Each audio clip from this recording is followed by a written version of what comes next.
السلام علیکم ورحمۃ اللہ وبرکاتہ۔ بابو تنولی آپ لوگوں کے ساتھ کچھ شیئر کرنا چاہتا ہے۔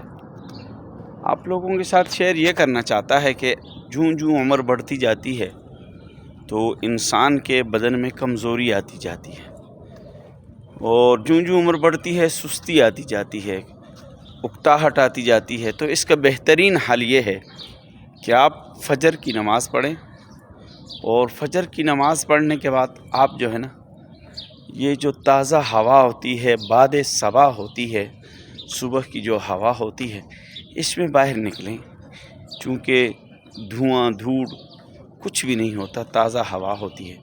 اور اس تازہ ہوا میں جب اپنے آپ کو آپ فریش رکھنا چاہتے ہیں پورا دن، باہر نکلیں اور آپ واک کریں۔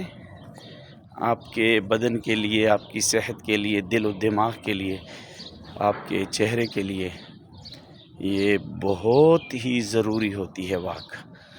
لیکن ہم میں سے اکثر لوگ ہوتے ہیں وہ جاگتے ہی لیٹ ہیں۔ جو لوگ لیٹ جاگتے ہیں آپ ان کی تر و تازگی کو دیکھیں، اور جو لوگ فجر میں نماز سے پہلے اذان کے ساتھ جاگ جاتے ہیں آپ ان کی تر و تازگی کو دیکھیں، تو ان میں بہت ڈفرینٹ ہوتا ہے، بہت فرق ہوتا ہے۔ اس لیے میرے بھائیو دوستو، آج آپ کو بابو تنولی دعوت دیتا ہے کہ ضرور فجر میں واک کیجیے، ضرور۔ اگر آپ چاہتے ہیں کہ آپ جوان رہیں، اگر آپ چاہتے ہیں کہ آپ صحت مند رہیں، اگر آپ چاہتے ہیں کہ آپ تر و تازہ رہیں، اگر آپ چاہتے ہیں کہ آپ توانا رہیں، اگر آپ چاہتے ہیں کہ آپ کا بڑھاپا جلد نہ آئے، تو فجر میں جلدی اٹھنے کی عادت بنائیں۔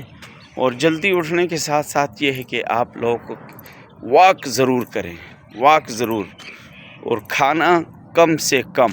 آپ فریش رہیں گے، صحت مند رہیں گے، نوجوان رہیں گے۔